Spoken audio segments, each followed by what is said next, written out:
Hello, everyone.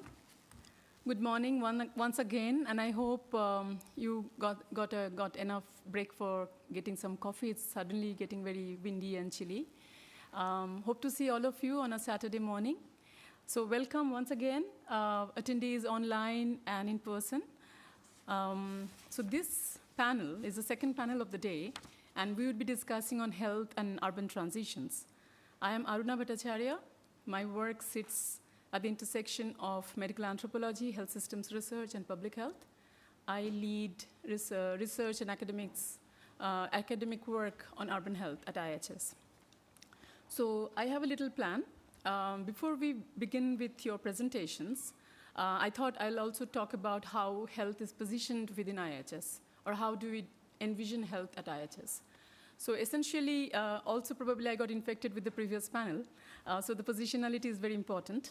Otherwise, so health is situated within the School of Human Development, as it is kind of clearly telling how we are positioning within the School of Human Development. That means we are clearly creating a departure from clinical and biomedical discourses of health, which essentially tells you very clearly, or tells us very clearly, that we use lens of social determinants of health in our studies, in our inquiries on health, which also helps us to stitch together the issues of housing, migration, transport, climate change, and so on, kind of to understand the causes of health outcome. And at another level, this kind of inquiry or this kind of framework also helps us to understand what we essentially want to create an urban health systems which is sustainable. So we need to also engage with the policymakers or public at large, or the growing population that is kind of absorbing the forces of transition, because that is rightly the core discussion point in this conference.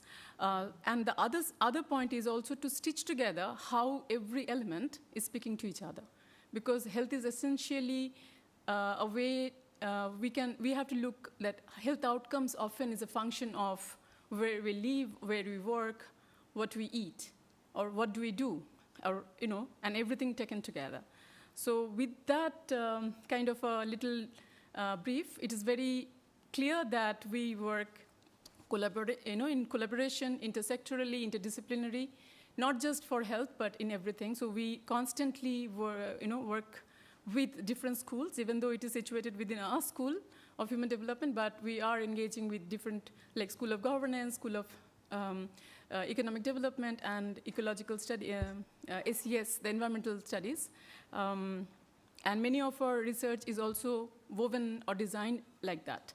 And in addition to the research, we also teach urban health, again in an interdisciplinary focus, lens, context, because our classes are also very interdisciplinary. And similarly, in our public-facing engagement, we like to ask the same question, how we would like to reimagine, just not as a question, but from the answers that we get, designing a sustainable urban future. So many of our work kind of speaks to each other. So that kind of creates a context, and I am not able to see all my presenters, but I hope we'll engage really well.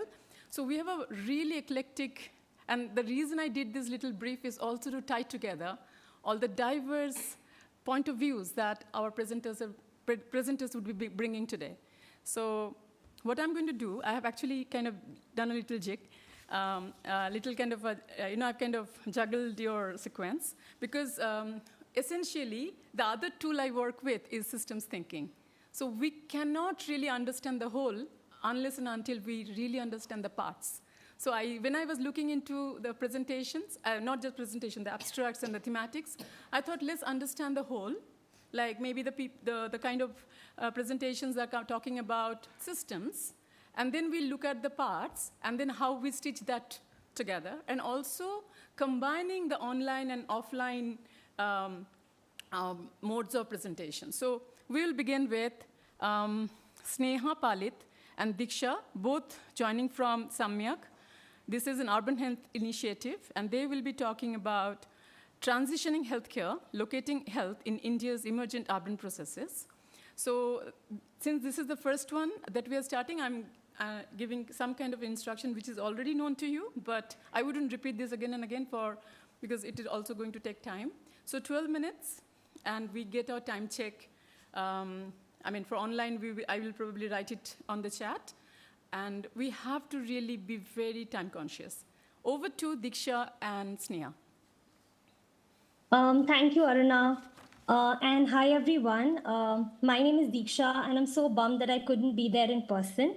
But still, thank you so much for your time and attention for our presentation. So my co-author Sneha and I work at Samyak, which is an organization, as Aruna said, focused on urban health in India. And it's also looking at its intersections with climate change.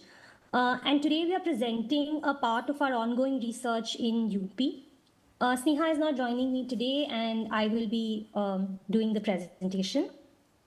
So the paper is titled Transitioning Healthcare, Locating Health in India's Emergent Urban Processes.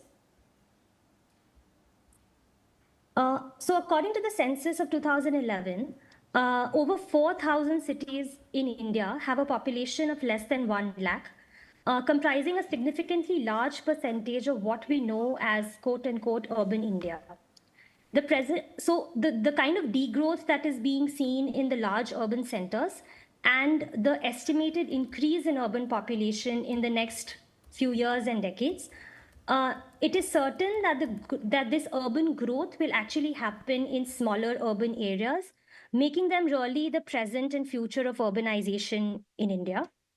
So the development of these small urban areas, which are away from the larger cities, has been understood in different ways.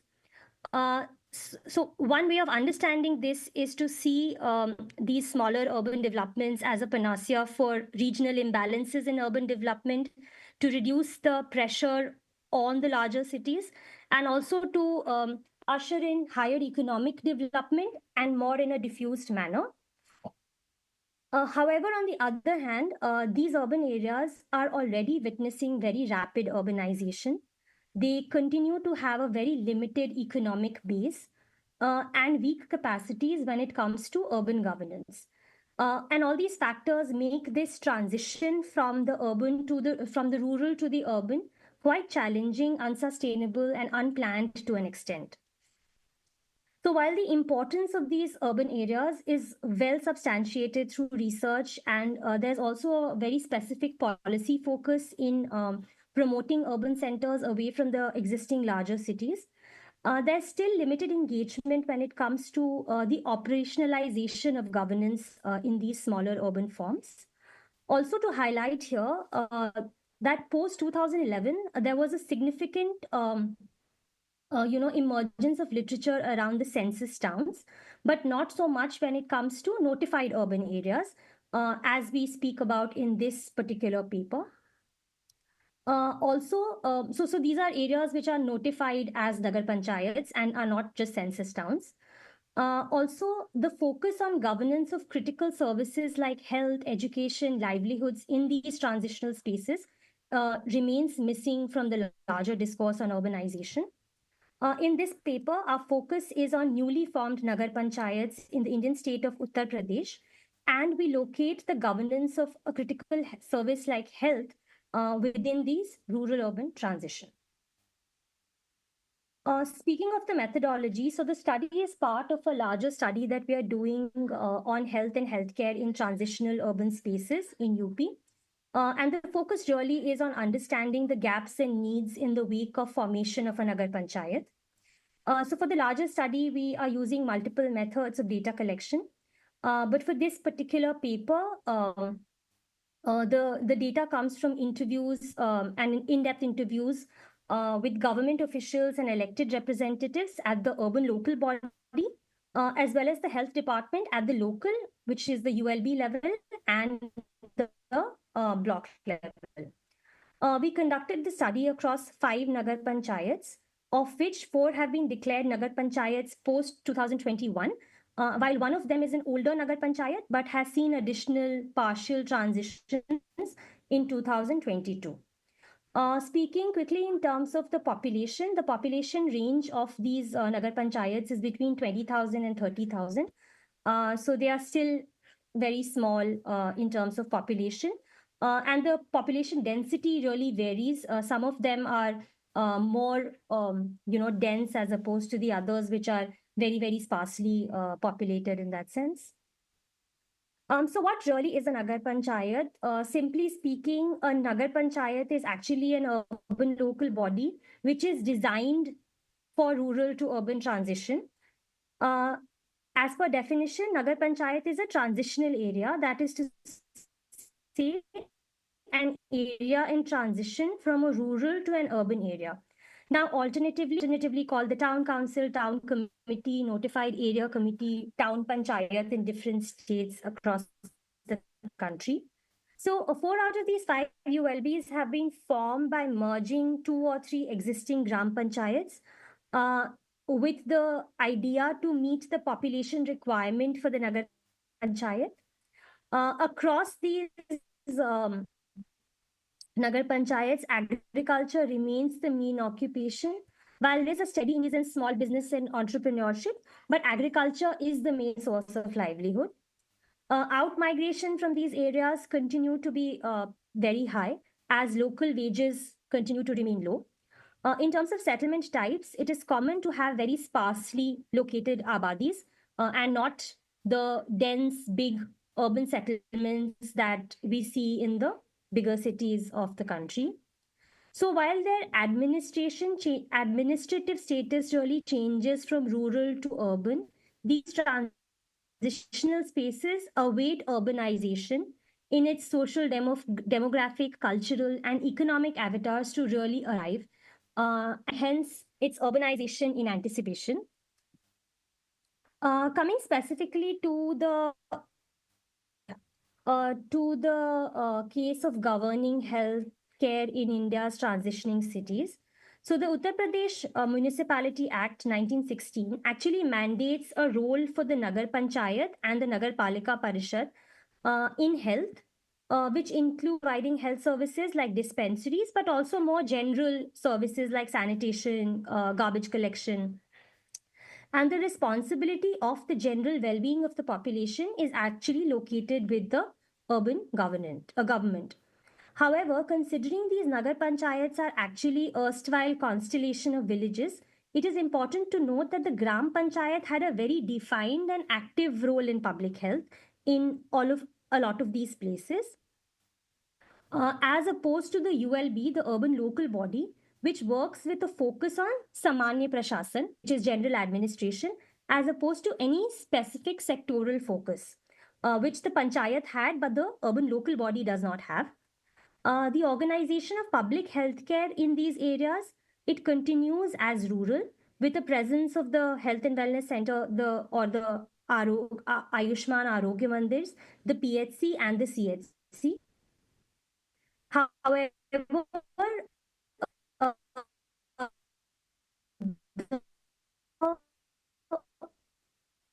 the formation of these ULBs and their designated areas do not mandate any overlap between the ULBs within our study. There are some which do not have any public health infrastructure within their ULB area, creating a major concern in terms of access for the citizens and communities. Now, the challenges in access and availability of healthcare in these Nagar Panchayats, they continue largely as quote-unquote rural. Distance to quality public healthcare is a problem. Accessibility remains a problem. And as opposed to our understanding of big urban centers, there is no easy access to private providers in public healthcare, private providers of healthcare as well. For the ULB, health is limited to water and sanitation, waste management, and they do not engage with the health department at the block or district level to converge on matters of health. Diksha, Similarly, you have 2 for the minutes. health department, You have two more minutes. Okay.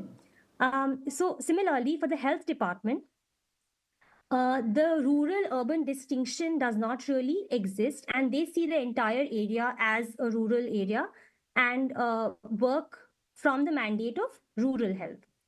Now, governance of healthcare in these areas then becomes highly fragmented And while existing mechanisms of governance through the Panchayati Raj institution has been replaced by the ULB, the lack of clarity of roles and responsibilities, as well as the capabilities of the urban local body for governing health, creates gaps which undermine people's access to care while negatively impacting decades of effort in health.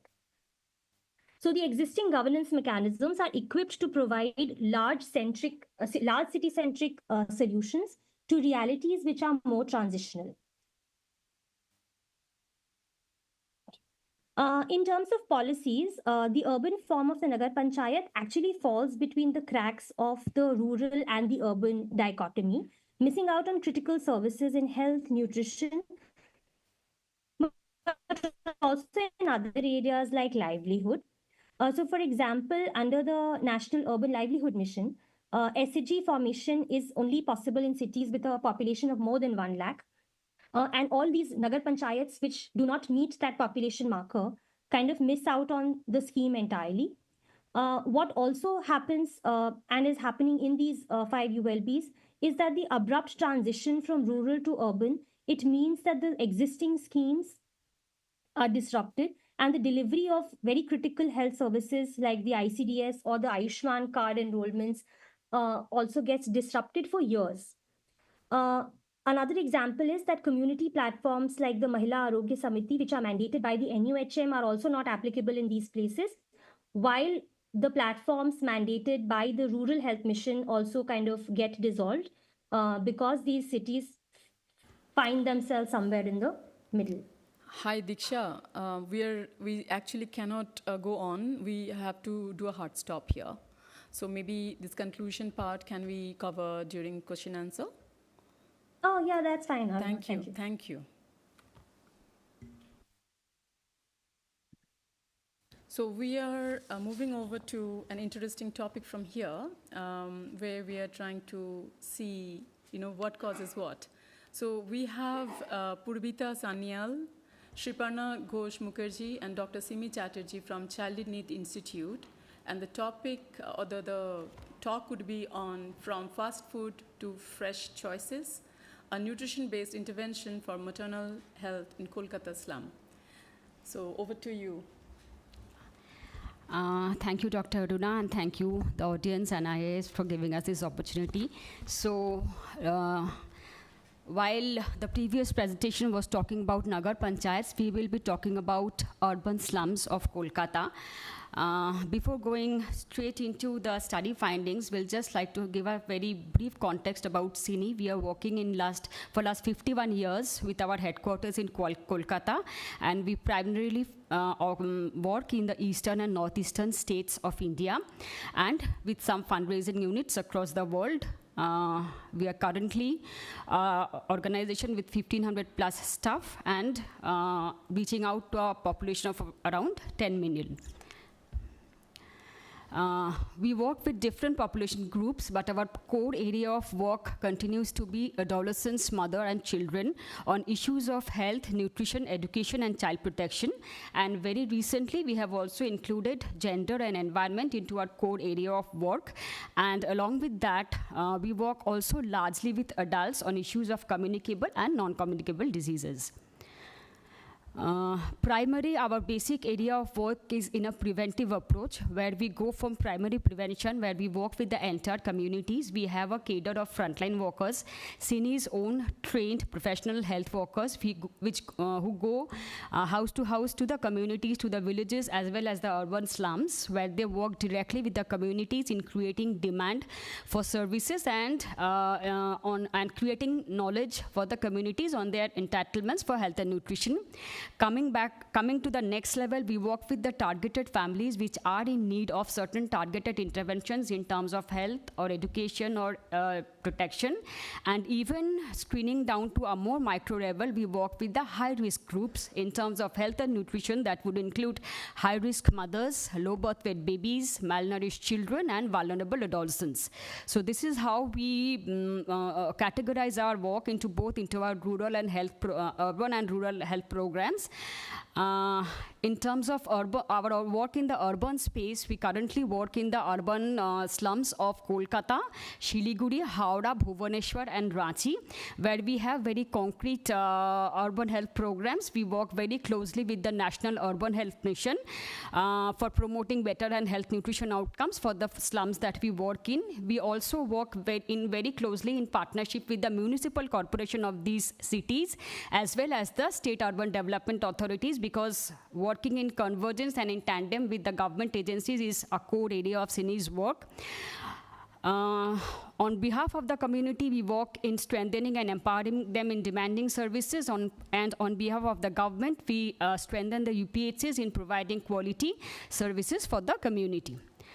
From here, I hand it over to my colleague Purvita to talk about the particular work that we will be presenting today. Okay, good afternoon. So basically our study was in the urban slums. And so as we know that the urban population of India is growing, has been growing almost 31.2% from 1991 to 2001. And by 2030, almost 40% of our population, India's population, is going to be in the urban areas. So the basic issues of any urban slums, in particular to Kolkata also, are the unhygienic living conditions, as you can see in the photos. Anemia among the pregnant women, inadequate ANCs, the 4 ANCs are not completed for the pregnant women. Long waiting times at the health centers in the UPHCs and all. There are huge rush for which the waiting time becomes very big, so they tend to come back without having the checkups. There are some cultural beliefs and myths, misconceptions. Yeah, so they have some cultural beliefs, and so eradicating those are also a challenge. And they have some poor dietary habits, which I'll just come in the next slide as well. And the another 2 important issues in the urban slums are the obesity and the NCTs.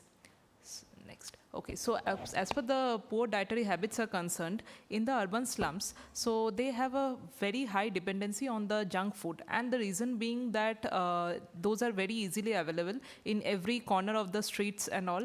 And those are very affordable also to them. So they consider that I'll just cook for an hour or so. It's better to just buy it with some little amount of money.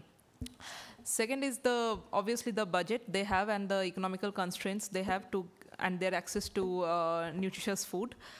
Also the lack of nutrition awareness among them, and their irregular sleep pattern, which is very unique to the slum areas in Kolkata also, that they tend to stay awake late at night, and they just get up around 11 or 2, and they skip their main like breakfast of the day. So these are the poor dietary habits. So the objective of the study was to highlight the problem of obesity faced by pregnant women in the Kolkata's slums. And CINI is currently working in 31 the vulnerable wards of Kolkata. But this paper is on the 3 wards amongst those are ward 28, 29, and 39. So the methodology was, we have our team of community mobilizers who follow up each and every pregnant women in the urban slums in a longitudinal way. And so those are the primary data we have. The sample size was 636 pregnant women. And we have used descriptive statistics over here. So the covariates being BMI, initial dietary patterns, and the accessibility to healthy food. Yeah, so CINI's intervention is mainly on 3 broad heads: case management, community mobilization, and system strengthening. So in our case management, we follow up the pregnant women through one-to-one case and home visits. And nutrition counseling is done based on their BMI. According to the BMI, if they are overweight, we have other set of counseling, same for the people who are underweight. So in community mobilization, we have these demonstration camps, nutrition demonstration camps, where we tell them about what are the possible like nutritious foods amongst their budget and their access they can make. And we have the mother-to-mother counseling pattern, where champions from the field, they are like facilitated to counsel other mothers so that they get motivated. And they have we have the fathers group amongst us, so they are the like people who they are the people in the family who just go and buy foods for the family. So considering that, we have also started training the vendors amongst the community so that they like provide nutritious options to the community. And among the system strengthening, we have collaboration with ICDS, UPHC, and the local urban bodies. We also do the capacity building of the health workers and using IECs and all prepared for the UPHCs.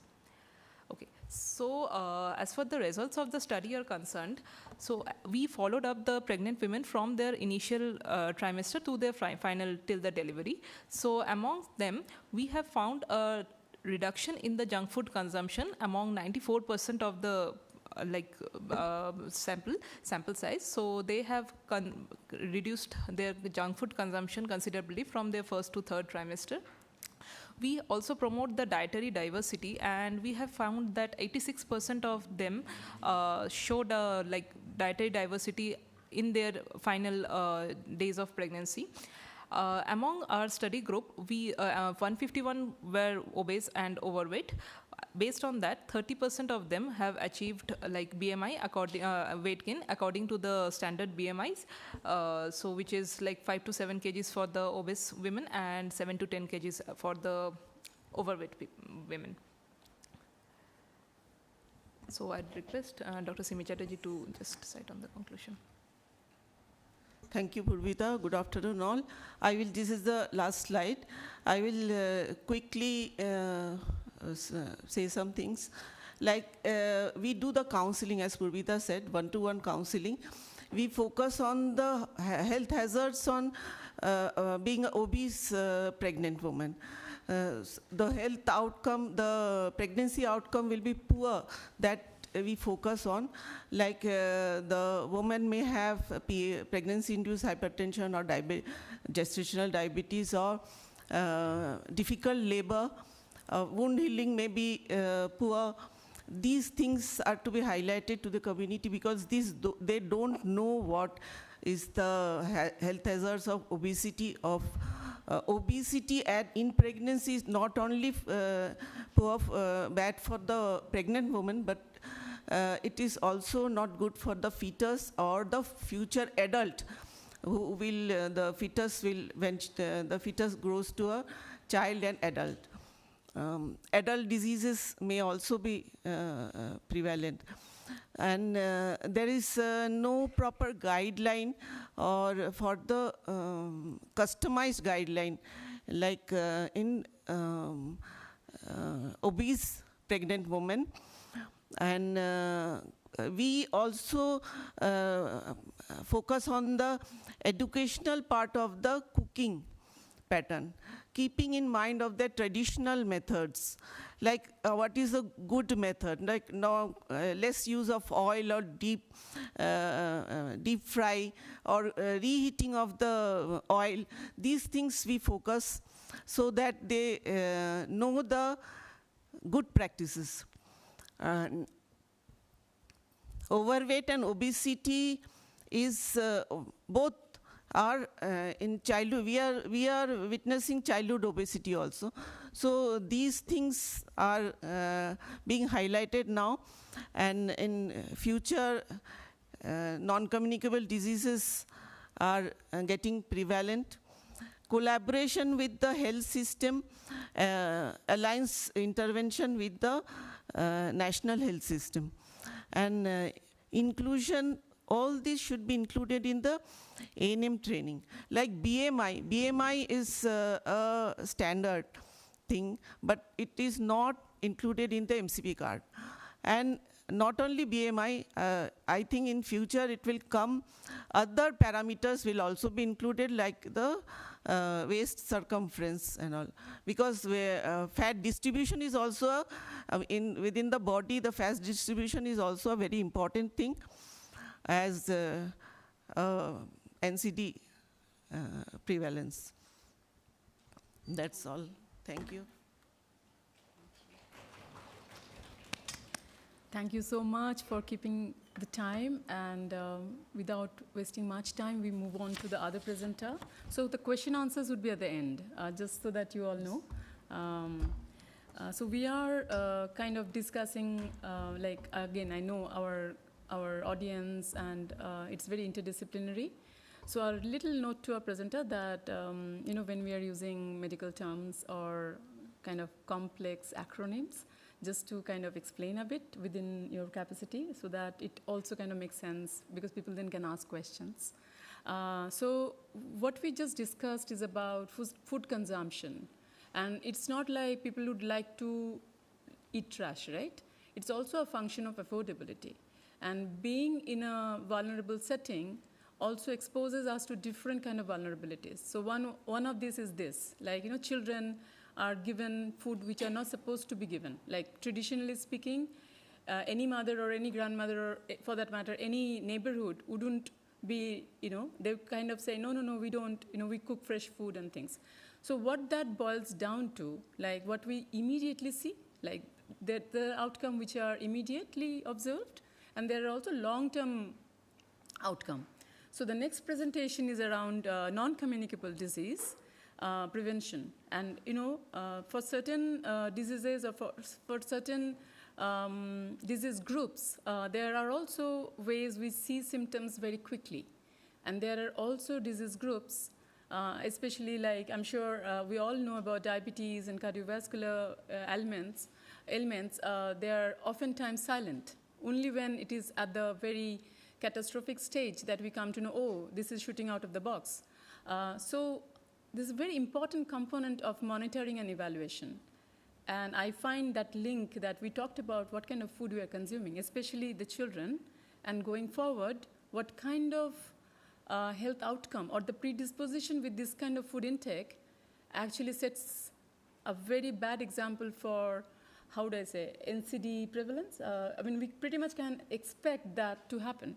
It is not like we are kind of setting it at the very young age that NCD prevalence would be very high going forward. So this presentation is also talking about our current, or rather contemporary methodologies, like using AI. And I welcome Vijay Lakshmi. She is joining from RV University, Bengaluru. She'll be talking about monitoring and prevention of NCD, which is non-communicable disease, using AI-powered mHealth, which is, what is mHealth? Mobile health in urban India, status and challenges. So this is very, we are talking about digital health. We are also talking about transition. So let's hear from Vijay Lakshmi. Over to you. Thank you. Thank you, ma'am, and thank you, IIHS, for this particular opportunity to present my paper. This is a part of a small project that we have conducted in our university, and it's still a work in progress, but we are presenting the preliminary results. So let's just move on. My presentation will follow this flow. So just to introduce and set the context, we all know this particular study is concentrating on the prevention healthcare industry, and which is very dynamic and evolving sector.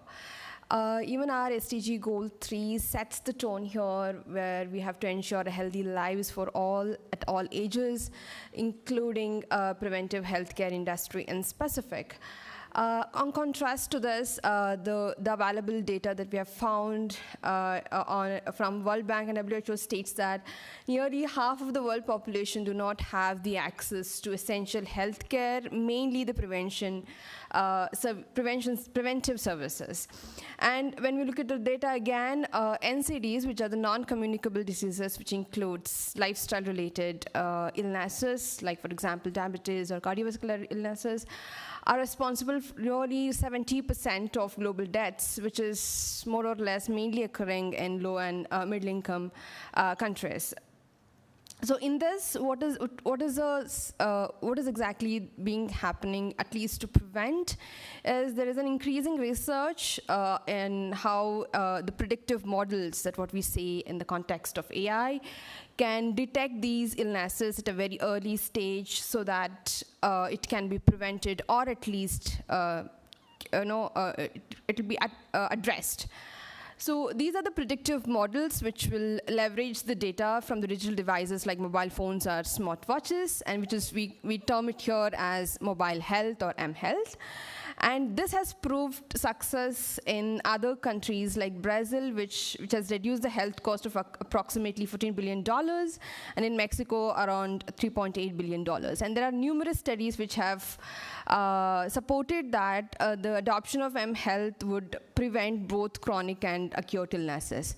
So we just try to understand what is the adoption at the global and at the Indian level. So we can see the China leads in the adoption of mHealth in the world, and there are also third world economies like Ethiopia, which is undergoing a faster adoption of these applications.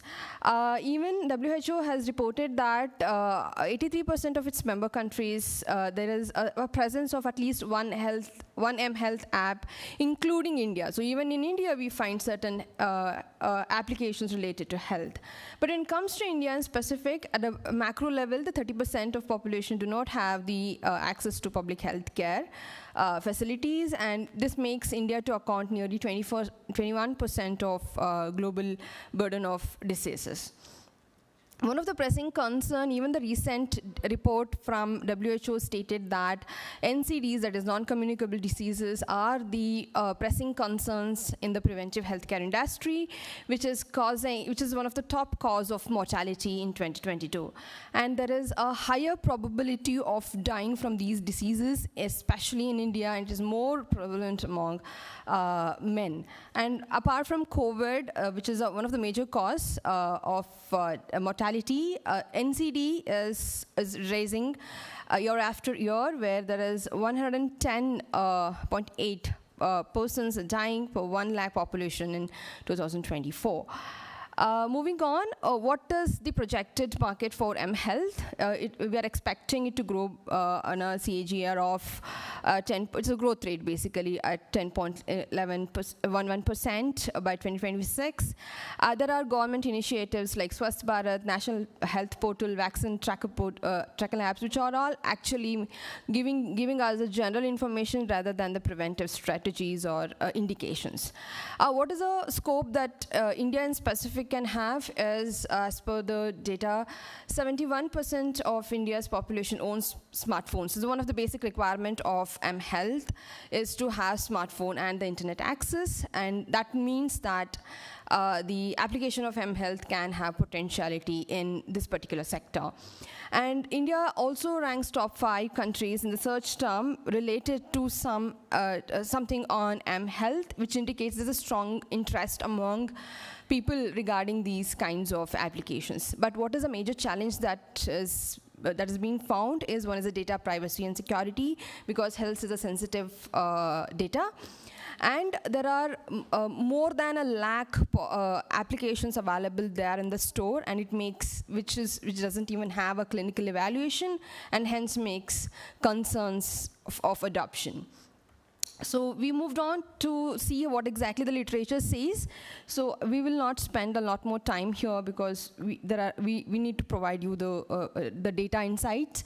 So major literature was focusing on how AI-driven healthcare sector will not only help the patients, but will also help the clinical staffs to assess the NCDs at an early stage and try to prevent them. But there are concerns on data privacy. There are certain literature which also spoke about the data privacy, because health is a sensitive data. So in this, even in India, there are a couple of studies which focused on how mHealth is being assessed in a couple of communities like adults, and they try to find that this is very having a positive impact, but there's a concerns of data and other issues. So even government has certain initiatives undertaken, especially the BharatNet Udyami project, which is connecting rural villages to fiber optic, which makes a crucial steps towards the mHealth adoption. But there are certain barriers that the reports have made that mHealth lack general interest among the public. So to set from the literature, we found a couple of gaps, and this are the two objectives that this particular project is focusing on, to understand what is the adoption of mHealth in urban areas, mainly with respect to non-communicable diseases, and also to assess the privacy concerns. So majorly we conducted primary survey. We focused on 3 cities of urban global south, and we adopted a stratified random sampling. As I said, it's still work in progress. We're still collecting the data, but this is the preliminary results that we are projecting. Out of the total sample that we have collected, nearly 61% said that they are using some or the other kind of mHealth app, but 39 said that they are not. Out of 39, when we probed it further why, they said nearly 66% said they have not found any need of it, but 34% said that they are not aware of existence of such kinds of app. So this is a gender age profile. We can see at the older age, above 40, there is a higher adoption, and even at the younger male, there is a higher adoption. So I'll get into the main aspect of the paper. So here, one of the key point that we have identified is majority of the adoption of mHealth is I'm using it because I'm interested, not because it has been clinically advised. So even because we're also conducting certain focus group discussions and also a couple of direct interviews with the clinical experts. So they are also a bit not, some of them are, yes, they are advising the patients to use certain apps, but some of them are saying that we don't know what exactly the app's data is all about. And what is the purpose that they are using? 58% we found that they are using for fitness, like walking, running, or etc. And 37%, which is again the second rank, goes for the tracking of health, like BP, diabetes, and all this, basically lifestyle related. So among those who are adopting, did they find any improvement? 73% said that yes, they have found some kind of an improvement in their health. But what we found later was, do you find the role of mHealth has prevented any health issues? They were not sure about it. This means there's a kind of a lack of awareness among, this would be a initiative to prevent a particular illness. But those who said that yes, there is some prevention, when we probed it further, they said that NCDs, that is tracking their diabetes or some kind of NCD illnesses, there's 48%. They said that, yeah, we were able to track it, detect it early, and 30% they're communicable diseases, and others are 22%.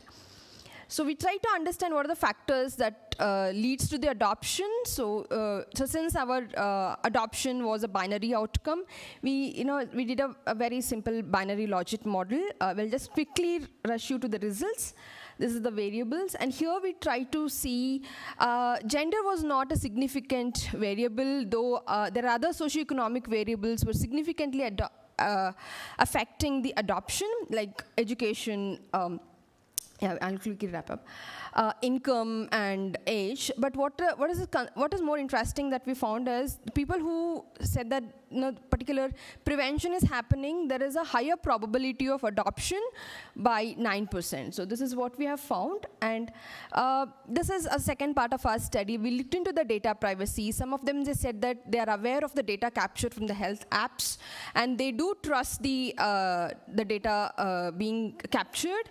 But when we say there is certain data privacy laws that is existing, majority of them were not aware of it. Coming to the conclusion, at least in the preventive care industry, we should be accepting that the future of diagnostics is digital. And in this, mHealth holds a promising step. So what is that we found from the data that we have done is there is a need to create awareness among the public, and there is also need to have a clinical evaluation of all these apps that is there in the store.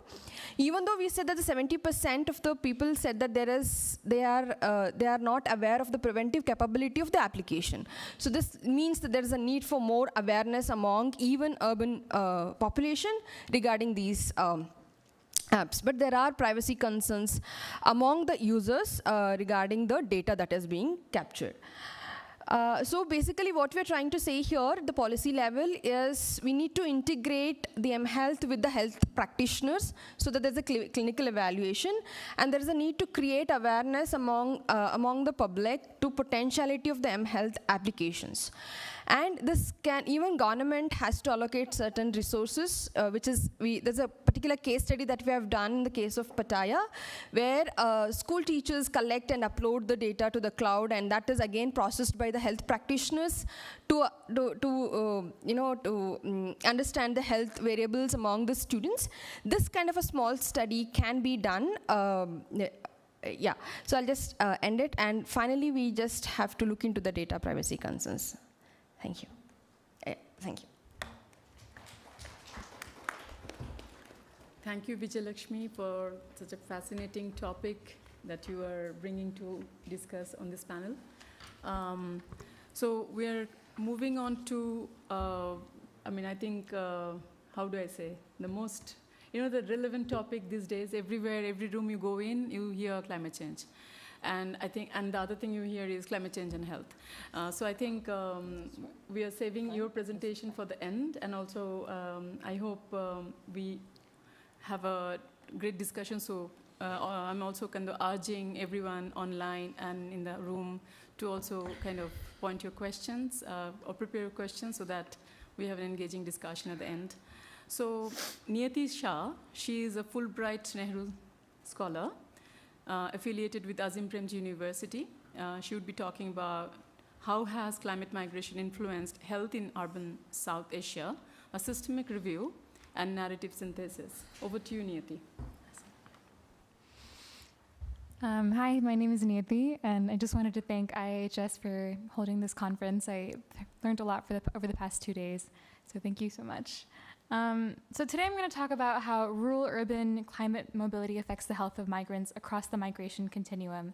As we know, cities are destinations that promise safety, security, stability to those fleeing agrarian distress in rural areas from loss of livelihood, loss of land, and numerous other drivers, and that figures in as flooding, drought, heat, and many other climate hazards.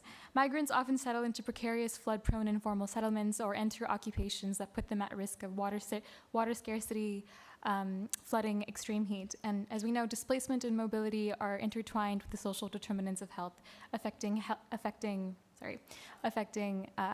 shelter, food, water, healthcare behaviors, access to healthcare services.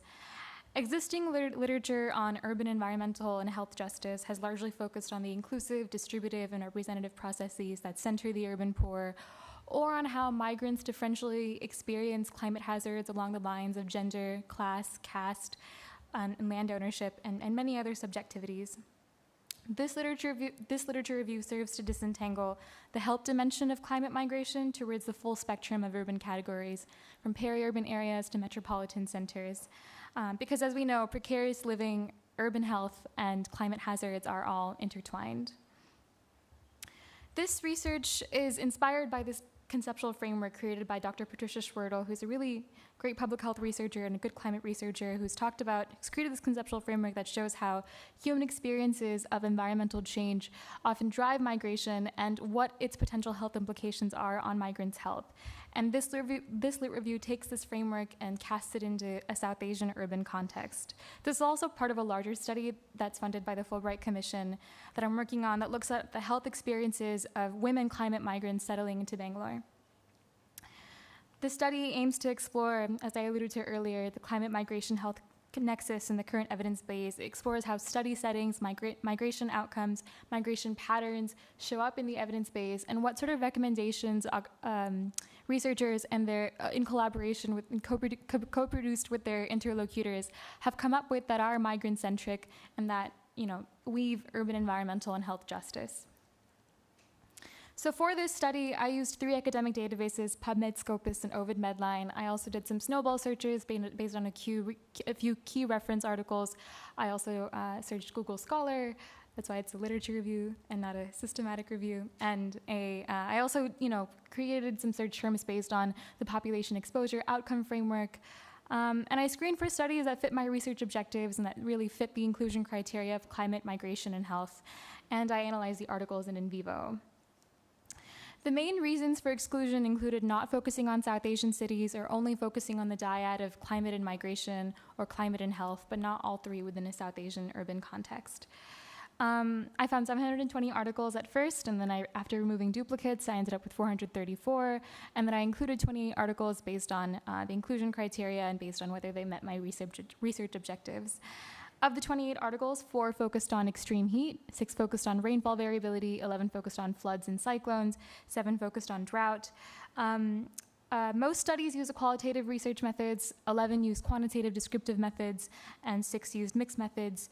16 covered the host urban community, as in the city, the community that reaches the city, and 12 covered the rural sending community, the community that's like sending the community from which out-migration is happening. Most studies were set in Bangladesh, Pakistan, Sri Lanka, and India, and I didn't find any studies that fit the inclusion criteria that were in Bhutan, Nepal, and the Maldives. So overall, I found, and again, this is supported by a deep and vast body of scholarship, climate change is, again, one of many migration drivers. And as Dr. Chandni Singh and her team and many other researchers at IIHS have demonstrated, rural-urban migration is a significant livelihood strategy in the face of increasingly unprofitable agriculture. Drivers can be access to better employment opportunities in urban destinations, or better access to social networks, often casted social networks in destinations, many other drivers, and climate figures in as one of many of these drivers. Health varies across the migration continuum. It can be a driver or an outcome of migration. It can be similar in both origin and in destination. It can be an adaptation strategy, and it can be experienced at different degrees based on socioeconomic, political, financial, environmental factors, and other intersectional subjectivities, as we've seen, like caste, class, land ownership, religion, etc. As we'll see later, as I'll demonstrate later, occupational health, often in the form of heat stress or water scarcity, is some of the ways that people experience health precarity. So I'll walk everyone through a series of vignettes that I hope do an okay job of describing the findings. So, as I said earlier, some studies focused on occupational health and whether or not the local governing body or their employer enforced regulations that protected the workers' health and livelihoods. So in vignette number 2, you can see that it explored female construction workers in Hyderabad who had migrated from Jharkhand and Bihar due to rainfall variability and flooding. And workers reported occupational heat stress upon arriving to these labor sites. They reported that smaller construction sites didn't offer them adequate heat breaks, adequate water and sanitation facilities, and basically paid leave whenever they had a heat-related illness. Which all of this isn't up to code with the other Building and Construction Workers Act, which is a very important labor regulation when it comes to construction workers.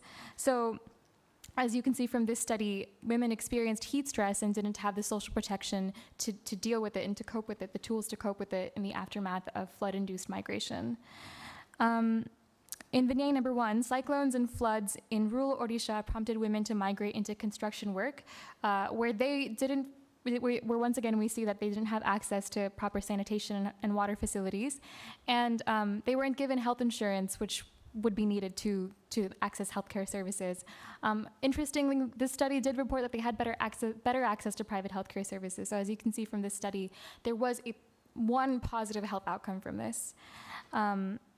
In vignette number 3, drought and flood in rural Sri Lanka prompted migration to cities like Colombo and Jaffna, where participants experienced an increase in mental health strain and increase in substance abuse issues because of alienation upon coming to the city, because of being rips in the social fabric, and because of disruptions to their former agricultural livelihood that they lamented that they had missed. Some studies focused on acute extreme weather events such as the 2015 Chennai flood, the 2007 and 2009 floods in Bangladesh, and the 2010 flood in Pakistan. As we know, acute extreme weather events displace and dispossess people of their former livelihoods, and water insecurity and hygiene concerns were among the main issues raised water insecurity and hygiene concerns, along with psychosocial trauma, were some of the main concerns that migrants raised in these communities. So in one study, researchers spoke to rural villages and urban migrants in Pakistan, in the Sindh region, which was hit by a mega flood in 2010. Participants reported a range of different health issues, including infectious disease, reproductive health adverse reproductive health outcomes, and mental health strain. Among mental health strain, people reported how they had to sell their livestock to pay for the cost of treatment, or because they had damages to their homes because of the floods. And upon arriving to the city, water scarcity kind of persisted. People had a hard time purchasing potable drinking water, because it was only available by the bottle. Some people even lost identity cards, which made it difficult to access private healthcare services in the city. I won't describe the other study, but I'm happy to talk about it later if anybody has questions. As we've seen in the previous study, and 2 slides ago I showed, female climate migrants bear a disproportionate health burden. And this particular study hit home for me because it talked about a drought in rural Maharashtra. I'm going to butcher this name, Marathwada. And they moved to Mumbai. And upon arriving to Mumbai, they expressed having missed child immunizations. They missed they talked about difficulty accessing antenatal care services because they didn't know where to go to access these services, these pregnant women and new mothers. And some women have reported having better access to antenatal care services in their homes, Anganwadi, because the Asha Didi would come and provide immunizations to her and her child. So as you can see from this, women did bear a disproportionate health burden. Climate hazards and its health outcomes are disproportionately borne by the working class, women, the caste oppressed, and the landless. And I'll give you just one more vignette. Caste and land ownership intermingle to determine health outcomes in origin and in destination in this particular study. Dalit participants reported not receiving government support during a drought. Government support would have included crop insurance or interest-free loans, and they weren't able to find consistent work in Marathwada.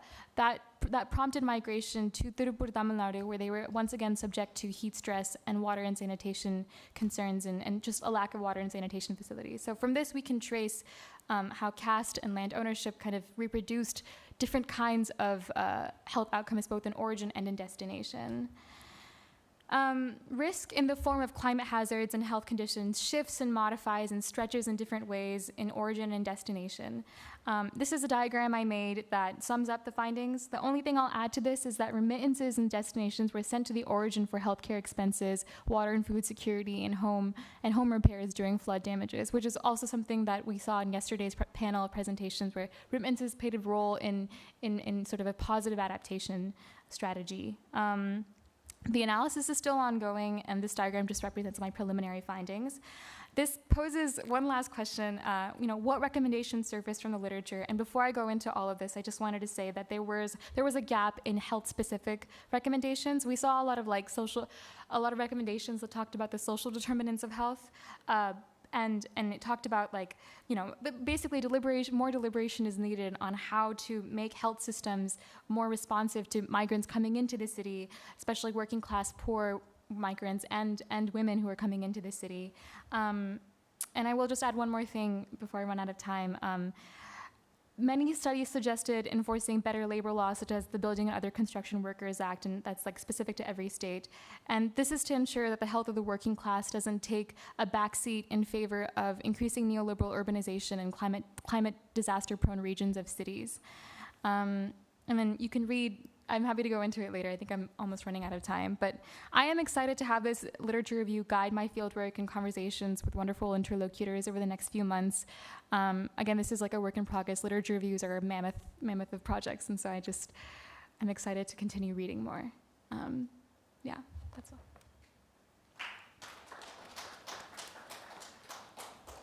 I'm really happy that I think you all need a special congratulations because you all kept time.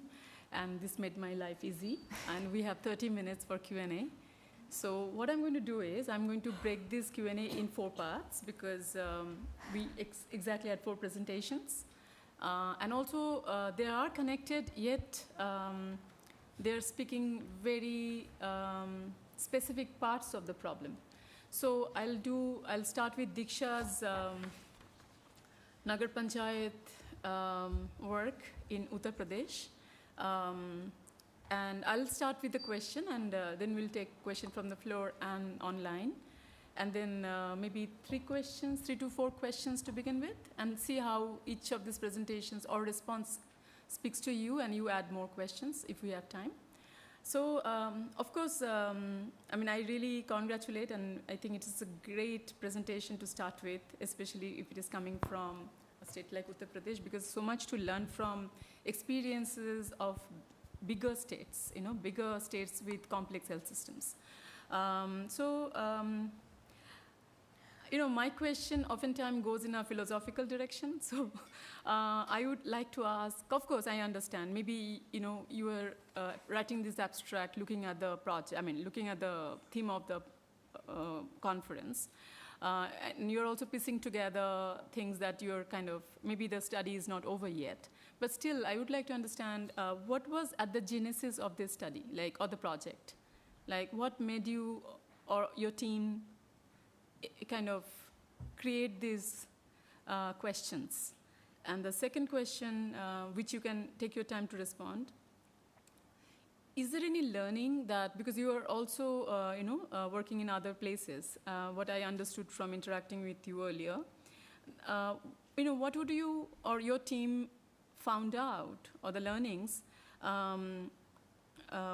which would also help we could all incorporate in other states, like strengthening health systems, especially looking at urban health systems. So these are 2 very different questions, one at the beginning, and one what happens, we study, we put our zeal and enthusiasm, hardship and challenges, and then what happens to those recommendations or those learnings? Over to you. The floor is open. We'll take some questions. For Diksha's presentation, which was on, I'm repeating the title. The title was Urbanization and Health Transition, Transitioning Healthcare and Locating Health in India's Emergent Urban Processes. Hi, I'm Kranti. I'm from Institute of Public Health. We've met Diksha, and I have a question that's sort of for you, but also later maybe for you, Nitya, as well. I'm just trying to understand, in your studies, have you sort of come across the sensitivity of the healthcare providers or the PHCs in terms of the people that they are sort of going to cater to, like the people who are migrating from rural places to urban spaces, and migrants also in your context, Nitya, later? That's a question for both of you.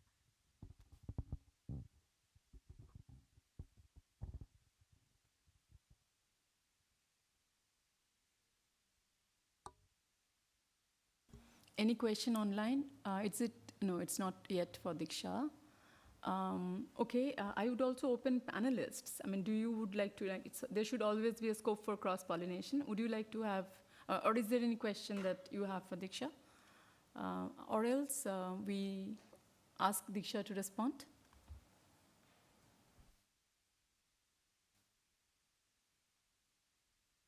Over to you, Diksha. Thank you, Aruna and Kranti, for the questions. So taking them one by one. So Aruna, as far as the genesis of the project goes, it's basically an implementation project where our organization is working with the Urban Development Department in Uttar Pradesh to really handhold 100 of these newly formed Nagar Panchayats. The government's focus is really on, a multi-sectoral approach to urban development, where health and nutrition is the pillar that we are looking at. So as people who are mostly located in Delhi, Bombay, and the bigger cities have our education from places like these, it was very different for us to, experience these emerging urban centers or locations in UP. So as I also mentioned in my research, in my presentation, these places are quintessentially still rural, but have been declared urban in aspiration to, become cities. And it's kind of a long drawn process. So as the implementing organization, we saw it important to understand health and healthcare in these places, and also to kind of develop our own understanding of how these transitional spaces uh, need tailor-made solutions which may not fit the rural or the large city centric solutions that we already have, and that's where the genesis of the research really lies. So that's with the beginning. In terms of learnings, I think one of the things that really kind of comes first and is something that must be kind of taken up as practitioners for all of us to think about and also engage with is really the gaps in policy. So while there is an understanding overall that urbanization is as a process is very dynamic, and large areas in the country are actually shifting from rural to urban very rapidly. uh, the policies other than that of the urban are actually not tapping into these dynamic processes. In my paper, I'm looking at health specifically, of how the policies in health, for example, the NUHM, the National Urban Health Mission, does not really look at these transitional spaces as part of an urban health process. So that is one issue. But the other learning, so as to say, is really that this study and my experience of working in this geography has really made me question the appropriateness or the need for an urban rural dichotomy as we have across all policies. Uh, Perhaps the spectrum of the rural and the urban is far more dynamic, far more fuzzy than it has ever been. And it is really important then to kind of reconsider not only policies in urban development, but across other, verticals and other important critical, services to really be able to cater to this, the urban rural fuzziness in that sense. So I think that has really been because the urban, so all the schemes have an urban component and a rural component. But perhaps the way we are urbanizing, that dichotomy doesn't really serve much. And what it excludes is really like absolute exclusions. So that is one thing. And to answer to Kranti's question, so uh, most of our interactions was with higher government officials. And there was a sensitivity to understand vulnerabilities in these emerging urban contexts. Most of these places did not have migrant population because they are still, emerging as urban and do not have an economy that could attract migrants as workers. But there were pockets of tribal population which lived there. And I would say that there is definitely a lack of sensitivity, uh, both from the health staff that we kind of interacted with, but also the urban development staff at the ULB level that we interacted with, which again kind of ties into the idea of, vulnerability assessment and capacity building to identify and engage with vulnerabilities in the urban. So I would stop there and kind of let others go on. Thank you, Diksha. Thank you, Diksha. So we're moving on to the second presentation, which is from Sini in Calcutta, or rather Kolkata. So I'm thinking, like, I'll actually ask my first question, and then I'll open it for the floor and people in online and in person. So I'm kind of thinking, like, it's pretty much like a food for thought, like what people are eating or consuming and how that consumption, that commodification, I mean, there is also a commercial determinants of health, right?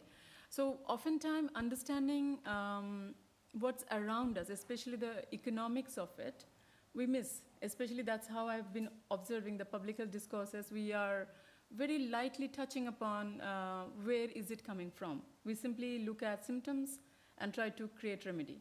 So, but when we're talking about health systems or health policies, it cannot work like that, right?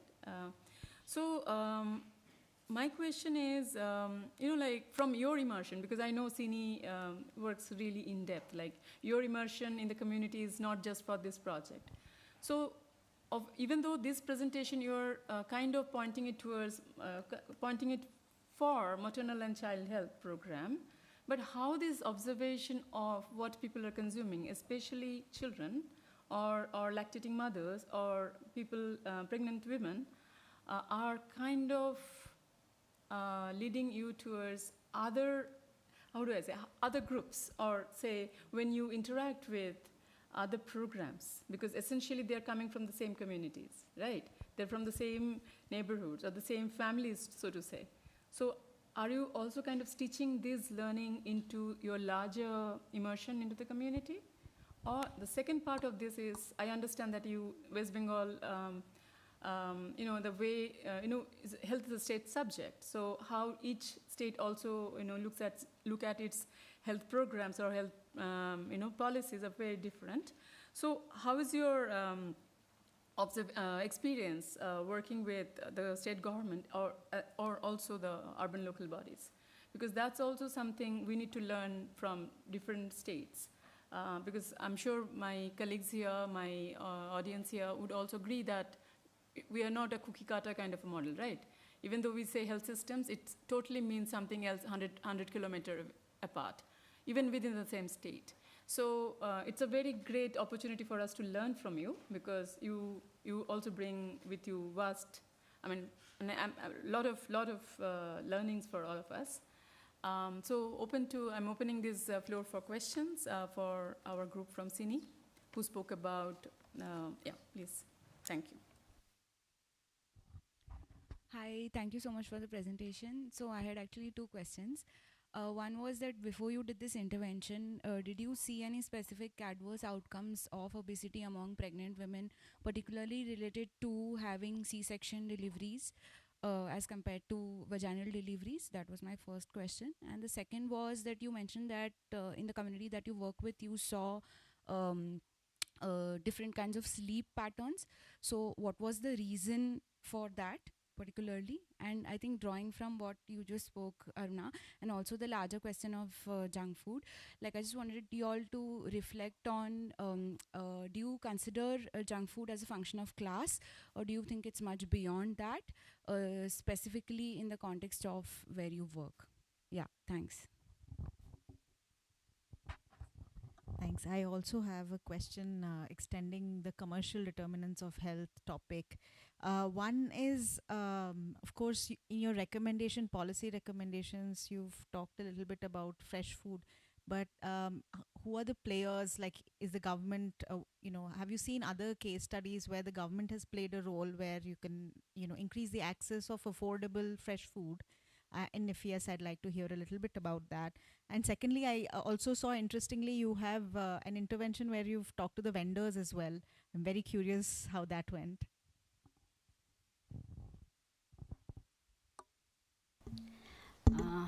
Thank you so much. So we'll try to take it one by one, and maybe we'll divide ourselves into the answers.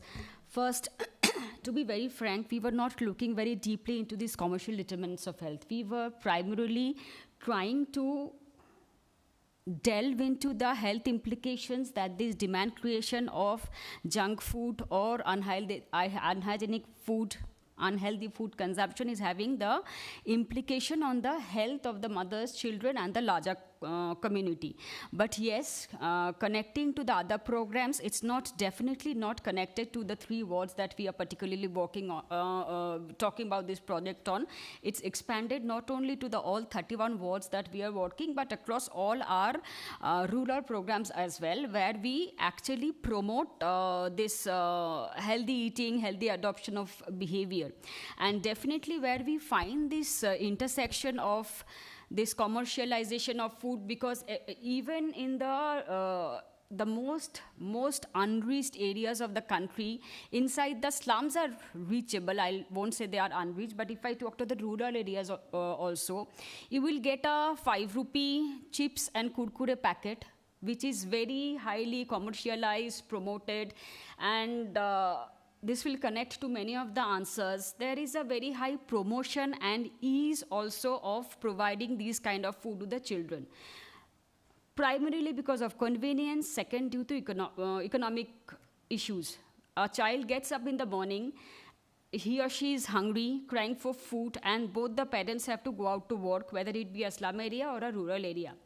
So having the time, energy, and willingness to cook and give the child healthy option, it's much better to give him or her 5 rupees, 10 rupees, ke jao, go to your local neighborhood and get this chips, kurkur, whatever is available. And that's so readily available also, but you don't get access to good healthcare services, nutritious meals in anywhere in the locality, but you have an access to these chips, coke, and everything like that.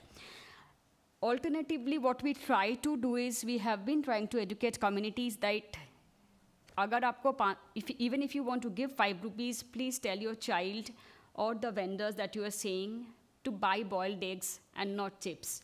So these are the kind of small behavioral changes we are trying to bring in with the neighborhood, which is having a great influence over the consumption pattern of the communities.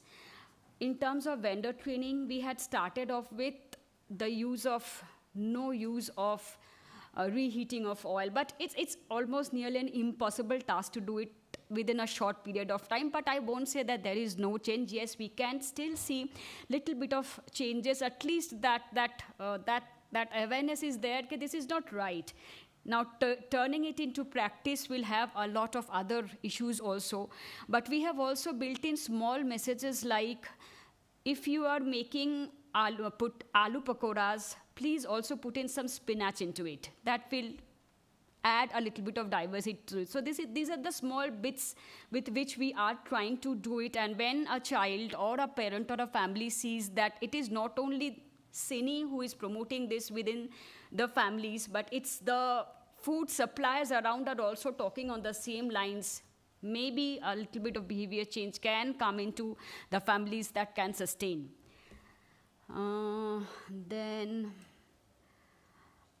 with respect to working with the state governments, yes, that has been a very good experience for us with the state government, the Kolkata Municipal Corporation, as well as the state urban development authorities. As we were talking yesterday, that whenever we have been working on issues that are already mandated by the government, because all these health services providing for nutritious food is a mandate of ICDS eventually. So whenever we are working on issues that are eventually mandated by the government, we first approach to the government only. So we already have an existing MOU with the state of West Bengal, not only in West Bengal, in all of the states that we work, where we have highlighted on the kind of interventions that we are going to do in the communities just to promote the services that government mandate. We don't run any parallel health clinics or provide any additional nutritious food to any of our target population. So whatever we are doing is just to enhance the scheme entitlements of what government is doing. So definitely there has been a very good support and agreement to the government. We have had instances where we have, if I would like to highlight that we were talking about mandating BMI as a essential part of ANC, as a part of RMNCA package of services. Now, we have been advocating with the state government of West Bengal for last 4-5 years now, and it was towards end of 2022, the government of West Bengal has put it into their own state policy and put it up into their own portal, where BMI is now mandatorily collected throughout the state of West Bengal as part of routine ANC. So this kind of work happens hand in hand, and we have never faced anything that would not be relevant or not be acceptable to the government. And there is just one last question, and maybe I will ask Dr. Chatterjee to take that what she was asking. That study this, no? Not exactly, like whether the impact of obesity have had any. Didn't take that. We didn't take that data because it was not done. But of course, we know that the obesity has high incidence of obstructed labor, prolonged labor, and eventually cesarean section may be the outcome. And poor wound healing, because fat layers invites infection. That's the reason.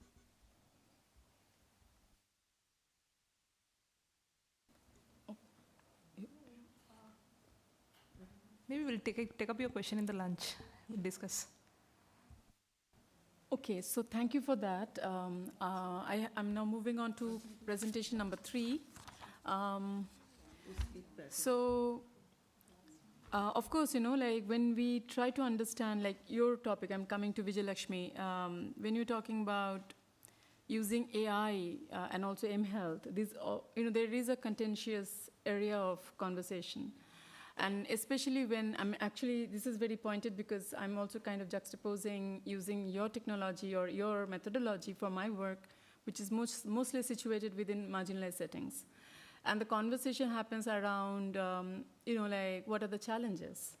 So in your work, did you get to understand how, there is also pockets within the pockets. Like we can't simply say South India, or we cannot simply say Bangalore, or a particular urban, low socioeconomic urban setting may be very different from another, maybe within the same city. So I'm trying to also kind of nudge you a bit about your learnings.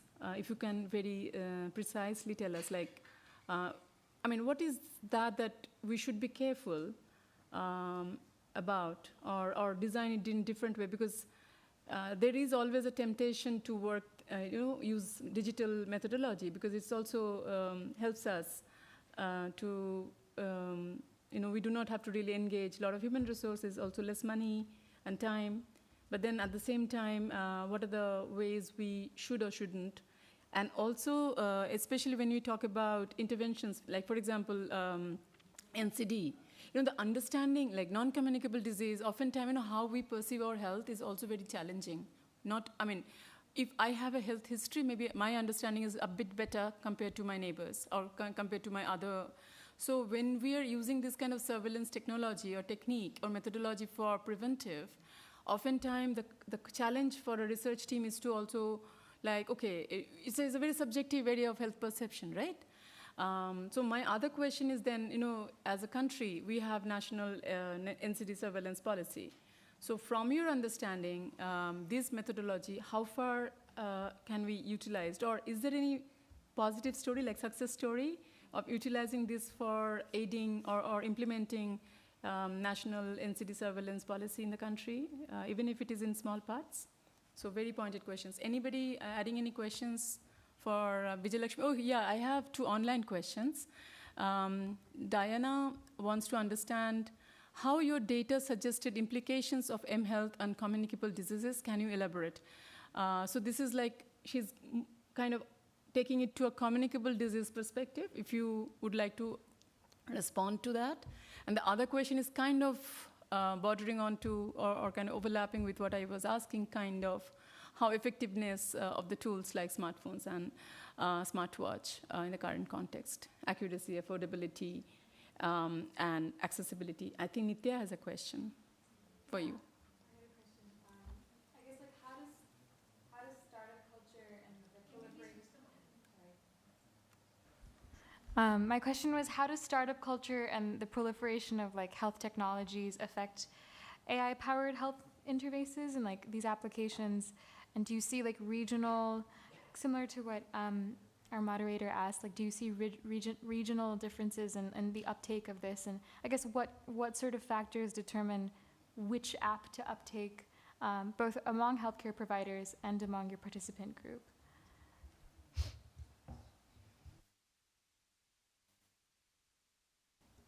Any question from the room? Okay, I don't see any hand or, okay. So go on, Vijayalakshmi. Thank you for all the important questions. Actually, to begin with, the first question regarding the pockets, challenges that this particular study has observed, and also the learnings, what exactly that we try to get into when it comes to the pockets of the cities. So as we said, this is a initial study that we have tried to see, because the adoption of mHealth, we tried to make, actually the study was more into make a comparative analysis of rural and urban, but the problem was we started with urban area. So here again, we did not consider pockets per se, and we try to understand across the different age group. So what is the adoption among young adults who are above 18 years, and what is adoption, young adults, both men and women, and then what is adoption among middle, and then the older adults. So what interestingly that we have found was among the young adults, the majority of them, the data, we were not able to put it across here, but majority of them were using it for tracking fitness. But what we found among the middle-aged group was women were particularly interested among adoption of these particular applications, because the women-related tracking. So then when we classified into the older adults, like, I don't say older, above 40 plus, they are using it mainly for tracking health-related, like diabetes and cardiovascular, this kind of illnesses that we try to we are still trying to go further about this, because the sample that we have just is very small, like it's 300 plus. We're still trying to get into more details. And again, what should be we are careful about adopting this kind of applications when it comes to digital methodology. Yes, this is what is the main area that we try to, main reason why we launched this particular project. So is it viable or suitable? Because there is a huge literature which is we also focused on the data privacy, because we agree that the health data is a very sensitive data. So what is that we try to, we should be careful of. And this, again, I think also answer to another question about the legalities of this. So Government of India has recently came out with DPDPA Act, which is on the data privacy concerns. But apparently, like when we actually simply Google in our stores, there are more than 1 lakh of applications with they mentioned, because when you download the app, they say that, do you agree with the terms? But what exactly that our study was wanting to try is this applications actually has any clinical evaluation? Like, is it actually backed up by a kind of health practitioner, at the back end, trying to see what exactly these data is being used for? But that is, we did not find that kind of backups for these kinds of applications. And then moving on to the non-communicable, health history, yes, obviously this is what we found in the data. So suppose if I have some kind of a non-communicable illness, the adoption of mHealth is much, I say it's much faster, because it will be easy for me to keep a track of it. That's what we found, that particular data. It's actually make, so this is where we're trying to connect another part of it. Suppose if the same thing is being made aware of, like if people are made aware of, see, this is what is being actually being done in reality. Suppose if you are also we are also suggesting that apart from adopting the mHealth applications after you got a particular illness, we want you to adopt it at an early stage. So yes, there is a couple of success stories that we have, success stories like there's a case of Pattaya where they're trying to track this particular by loading the data and keeping a track with the clinical evaluation. And there is we can try taking this during our lunch. So to the last question, the culture of AI, I think, as I said, the study did not made a regional differences analysis, but we would be able to do it once we get the larger set of data. Thank you so much. Thank you. So I have I have a time constraint, but still I have to be fair and give Niyati a chance to have a conversation. So coming to the presentation number 4, of course, I have a very big methodological question, which I will probably ask you during the lunch, because I don't think we'll have time to get into there. But I think I'll just ask the same question about pockets within the pockets, because you are not only just saying global, I mean, you're saying urban, you're saying South Asia. So that pocket within the pocket kind of a thing, because it's also like reading from published work. And there are those inclusion-exclusion criteria. So how much of granularity or the understanding that we see are matching with exact hazards? Because climate is also like, there's also a mapping that is happening. You know, like, it's not like how the science is staying from, say, studies from 5 years ago versus now. So, I mean, that kind of a question I have for you. Would you like to take it, or for later? That's also fine with me. And I open the floor for questions for Niyati. I wanted to know that did you find any literature on urban to rural transitions because of sort of climate vulnerabilities in urban area among the migrants? Thanks. The level of granularity of the research studies, it was heterogeneous, I will say, like right off the bat. Some, like I said, some were acute extreme weather events that happened all of a sudden, right? Like flooding and cyclones happen over the course of over 2 weeks maybe, and like people are, forced displacement happens, and like mass migrations, mass exodus happens to one part of a rural area, perhaps to a city, or perhaps even to another part of a rural area. And some of them were slow onset. The granularity was like, oh, drought is happening over the past 5 to 7 years, and we are losing crops, we are losing agricultural livelihoods. And so now, with every successive generation, with every passing year, people started moving to places like Mumbai, and at least in this case, in this particular example, I'm thinking of Mumbai.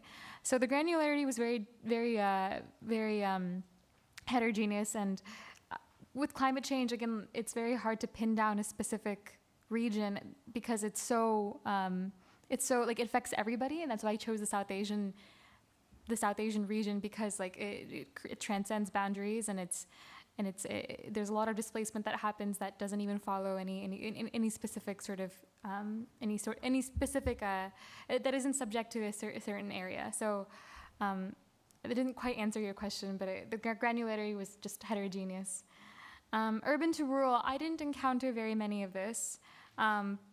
Unfortunately, I would have loved to encounter, not loved to, but I would have been interested in seeing, like, back. I've heard, like, read about this in other studies, not related to my literature review, where there is that mass migration from urban to rural areas because people do want to restart agricultural livelihoods in the face of perhaps even health precarity in the cities, and they're like, no, actually, it was much better in the village, and I could have food security in the village. I could grow my own food. I could have access to water. Perhaps that's like related to caste and class position as well, but I haven't read too many articles that talked about urban to rural migration. Thank you, everyone, and each of my panelists. You have done a great job. It's a pity that we always have less time for everything in life. But I also urge you, because now that we connected, continue having this discussion. So thank you all. Thank you once again, all of you, and thanks for coming all the way from your location.